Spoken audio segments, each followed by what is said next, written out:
اچھا، میں کنیکٹیویٹی کو اگر فار ایگزامپل انڈیا کے کانٹیکس میں بات کریں، برکھا دت ایک سینئر جرنلسٹ ہیں، وہ نواز شریف صاحب سے، مریم نواز صاحبہ سے ملیں اور انہوں نے پھر اپنی کنورسیشن جب رپورٹ کی، انہوں نے کہا کہ جی نواز شریف صاحب نے یہ کہا ہے کہ اگر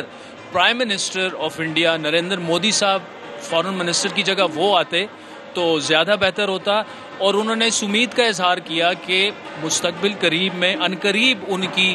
ملاقات جو ہے وہ انڈین پرائم منسٹر کے ساتھ ہوگی۔ دیکھیں، میں اس پہ کامنٹ نہیں کروں گی کیونکہ یہ گورنمنٹ آف پاکستان کی تو اسٹیٹمنٹ نہیں ہے۔ میں آپ کو اس پہ یہ بتانا چاہوں گی کہ پاکستان کی ہمیشہ سے خواہش رہی ہے کہ اس خطے میں امن ہو، اور ہم اپنے ہمسایہ ممالک کے ساتھ بالکل پرامن طریقے سے رہنا چاہتے ہیں۔ جو اس وقت ماحول خراب ہے اس خطے کا، اس میں ایک بہت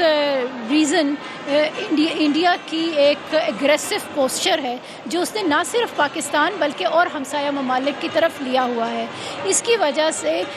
ہم سمجھتے ہیں کہ اونس لائز آن انڈیا کہ ماحول سازگار کرے، اور جو انہوں نے سٹیپس لیے 2019 میں، اس کی وجہ سے جو کشمیر میں صورتحال بنی وہ بھی ایک پرابلمٹک سچویشن ہے۔ تو یہ ساری چیزیں ہیں جس کو مد نظر رکھتے ہوئے پاکستان نے ہمیشہ کہا ہے کہ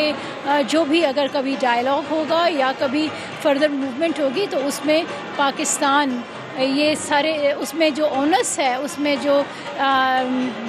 ریجن میں پازیٹیو انوائرمنٹ کریٹ کرنے کا، وہ انڈیا کی طرف ہے۔